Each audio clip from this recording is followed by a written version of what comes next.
அனைவருக்கும் இனிய மாலை வணக்கம். மனிதகுல வரலாற்றிலே மிகவும் புகழ்பெற்ற நோபல் பரிசு பெற்ற இயற்பியல் மாமேதை ஆல்பர்ட் ஐன்ஸ்டீன். அப்படி என்னதான் ஆல்பர்ட் ஐன்ஸ்டீன் சாதனை படைத்தார்? அவருடைய சாதனை பற்றி இன்று உங்களுடன் உங்கள் ரமேஷ்.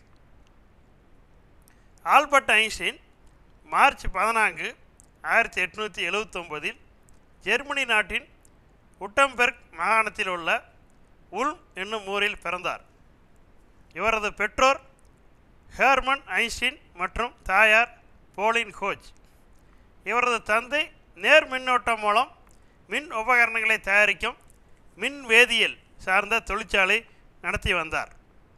இவர் ஒரு கத்தோலிக்க ஆரம்ப பாடசாலையில் சேர்க்கப்பட்டார். அத்துடன் தாயாரின் வற்புறுத்தல் காரணமாக இளமையில் வயலினும் கற்று வந்தார். இவர் 5 வயதாக இருந்தபோது இவரது தந்தையார் இவருக்கு ஒரு சட்டைப்பையில் வைக்கக்கூடிய திசையறி கருவி ஒன்றை காட்டினார். அந்த வயதிலே அவர் ஒன்றுமற்ற வெளியில் ஏதோ ஒன்று காந்த ஊசியில் தாக்கம் ஏற்படுத்துவதை புரிந்து கொண்டார். சிறு வயதில் பேச்சு வராமல் சிரமப்பட்ட அவர் எப்போதும் எதையாவது சிந்திப்பதிலே கவனத்தை கொண்டிருந்தார். இப்படிதான் ஒருமுறை ஐன்ஸ்டீன் ஏதையோ தனிமையில் உட்கார்ந்து ஆராய்ச்சி செய்து கொண்டிருந்தார். இதை கண்ட அவரது மாமா, உன் மகன் ஆல்பர்ட்டை பார், எதையோ ஆராய்ச்சி செய்து கொண்டிருக்கிறான் என்றார். அவன் ஓர் ஆராய்ச்சியாளன், சிந்தனையாளன் என்று நக்கலாக சொல்லிவிட்டார். அவ்வளவுதான். ஐன்ஸ்டீனின் அன்னைக்கு கோபம் தலைக்கு மீறி வந்துவிட்டது. எந்த தாய் தன் பிள்ளையை விட்டு கொடுப்பால்? காக்கைக்கும் தன் குஞ்சு பொன் குஞ்சு என்பது போல் தன் தம்பியும் அவர் விட்டு வைக்கவில்லை. அவன் ஒரு சிறந்த சிந்தனையாளன், அறிவாளி, அதனால்தான் அடக்கமாக இருக்கிறான். எதிர்காலத்தில் அவன் ஒரு புகழ்பெற்ற பேராசிரியராக திகழப் போகிறான் என்றார், முகத்தில் அடித்தது போன்று. ஐன்ஸ்டீன் அன்னை அன்னைக்கு சொன்னது 100க்கு 100 உண்மை. ஆம், பிற்காலத்தில் அவர் எல்லா நாட்டவரும் போற்றுப்படியாக வாழ்ந்த மிகச்சிறந்த சிந்தனையாளர். சாகும் வரை அடக்கத்துடன் எளிமையுடனும் வாழ்ந்தார். ஆடைகள் அணிவதிலும் அலங்காரம் செய்வதிலும் அவர் அலட்சியமாகவே இருப்பார்.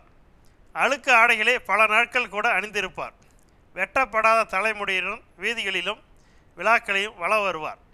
சில நேரங்களில் செருப்பில்லாமலும் மேலங்கி அணியாமலும் வெளியே செல்வார். மறுமண மனைவி இஸ்லாமின் பேரிலே அவர் நல்ல ஆடைகளை அணிவார். அப்படிப்பட்ட அந்த எளிமையான மாமேதை ஓரிடத்திற்கு ஒரு முறை சொற்பொழிவாற்ற சென்றபோது அவருடன் அவரது மனைவி எஸ்லா செல்ல முடியவில்லை. அதனால் தம் கணவருக்கு வேண்டிய நல்ல ஆடைகளை எடுத்து ஒரு பெட்டியில் வைத்து அதை அவரிடம் கொடுத்தார். இந்த பெட்டியில் நல்ல உடைகள் வைத்திருக்கிறேன், சொற்பொழிவுக்கு செல்லும் பொழுது நீங்கள் மறந்துவிடாமல் அவைகளை எடுத்து அணிந்து கொள்ளுங்கள் என்றார். தன் மனைவி சொன்னதை அப்படியே கேட்டுக்கொண்ட ஐன்ஸ்டீன் நிகழ்ச்சிகளுக்கு சென்றுவிட்டு வீடு திரும்பினார். கணவரை கண்டு மகிழ்ச்சி அடைந்த எஸ்லா தாம் கொடுத்து அனுப்பிய பெட்டியை வாங்கி திறந்து பார்த்தபோது அதிர்ச்சி அடைந்தார். ஆம், அவர் வைத்த ஆடைகள் அப்படியே இருந்தன.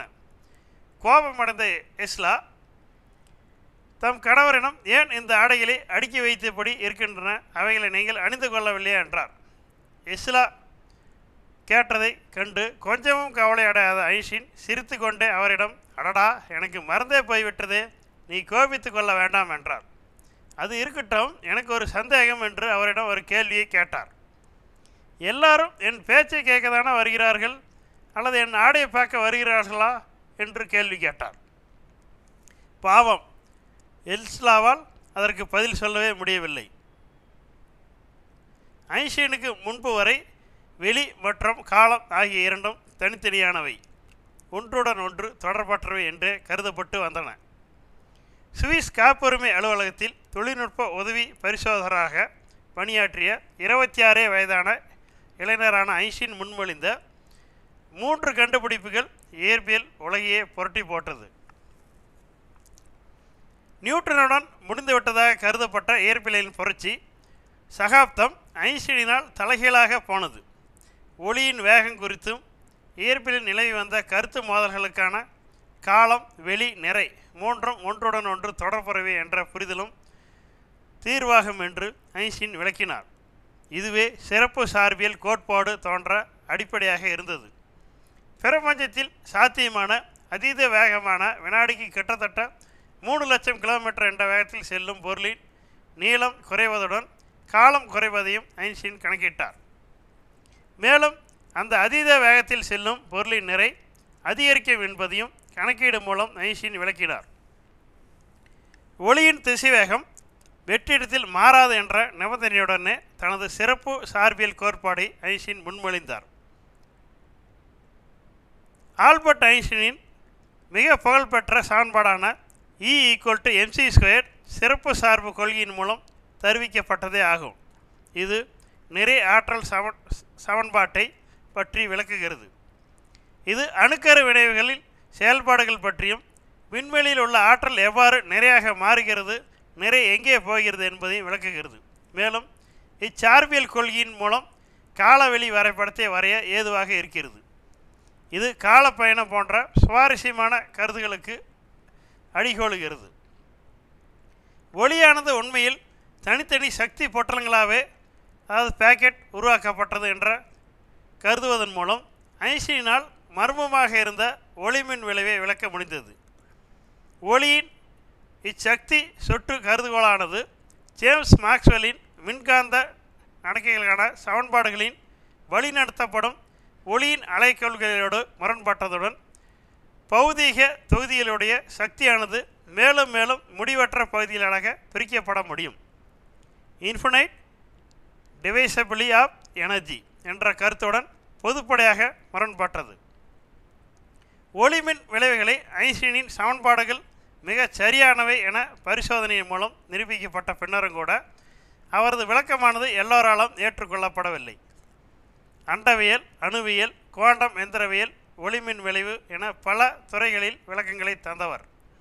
இவர் புகழ்பெற்ற சார்பு கோட்பாட்டை முன்வைத்ததுடன் குவாண்டம் எந்திரவியல், புள்ளியியல் எந்திரவியல் மற்றும் அண்டவியல் ஆகிய துறைகளிலும் குறிப்பிடத்தக்க பங்களிப்புகளை செய்துள்ளார். ஒளிமின் விளைவை கண்டுபிடித்து விளக்கியமைக்காக கோட்பாட்டு இயற்பியலில் அவர் செய்த சேவைக்காகவும் 1921 இவருக்கு இயற்பியலுக்கான நோபல் பரிசு வழங்கப்பட்டது. வாழ்க்கை என்பது 2 நிலைகள்தான்.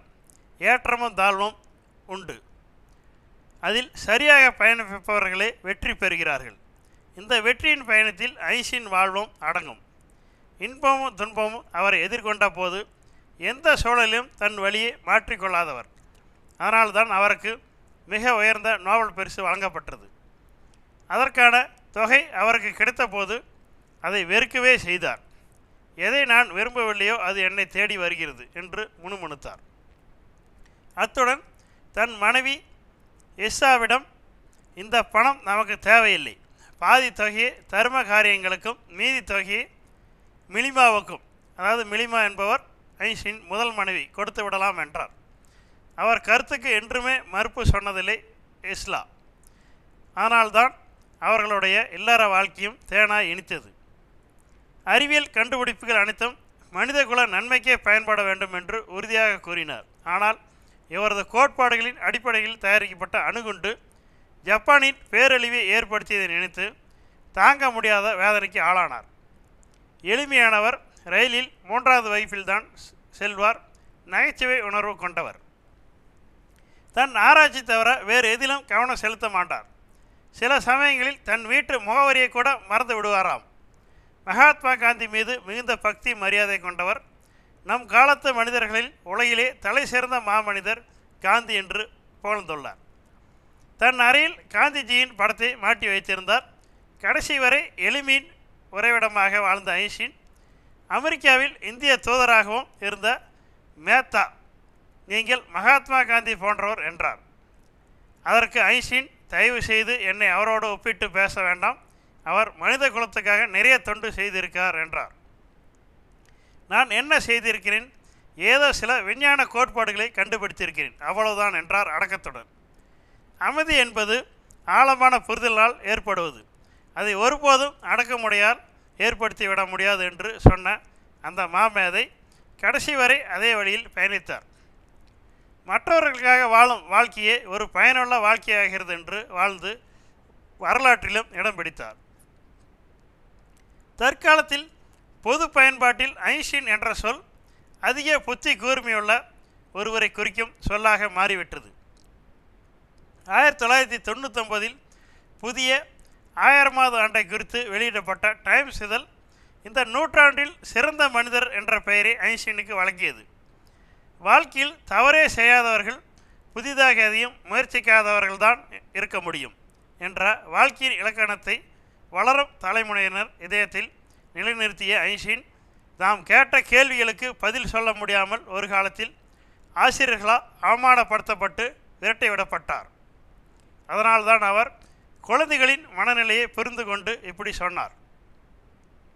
குழந்தைகளின் மனவியல் தெரியாது கற்பிக்கும் ஆசிரியர்கள் ஏறத்தாழ அவர்களுடைய மனவியல்பை கொல்லும் கொலைகாரர்களே. குழந்தைகள் கற்க விரும்புவதை அவர்கள் கற்க வேண்டும். மனித நேயத்தை கற்றுத்தராத கல்வி கல்வியே அல்ல என்பார். ஏப்ரல் 17, 1955 ஐன்ஸ்டீன் அடிவயிற்றில் அடினோட் அனரைசம் ஏற்பட்டதன் காரணமாக உள் இரத்தப்போக்கு ஏற்பட்டது. இதற்காக அறுவை சிகிச்சை செய்வாறு மருத்துவர்கள் கூறினார்கள். அதற்கு ஐன்ஸ்டீன் மறுத்துவிட்டார். நான் விரும்பும் போது செல்ல விரும்புகிறேன். செயற்கை முறையில் வாழ்நாள் முழுவதும் சுறுசுறுப்பாக இருப்பதில் சுவாரஸ்யம் இல்லை என்றார். என்னுடைய பங்கை நான் செய்கிறேன். இது போவதற்கான நேரம். நான் அதை நேர்த்தியாக செய்வேன் என்றார். இயற்பியல் மாமேதை ஆல்பர்ட் ஐன்ஸ்டீன் ஏப்ரல் 18, 1955 தனது 76வது அகவையில் பிரின்ஸ்டன், நியூ ஜெர்சியில் இவ்வுலகை விட்டு பிரிந்தார். இவரது மூளையானது இவர் இறந்து 7 மணி நேரங்களுக்கு பின்னர் அகற்றப்பட்டது. 20ஆம் நூற்றாண்டில் வாழ்ந்த மேதை ஆல்பர்ட் ஐன்ஸ்டீனின் அதிகமான அறிவே இவ்வாய்வுக்கான காரணமாகும்.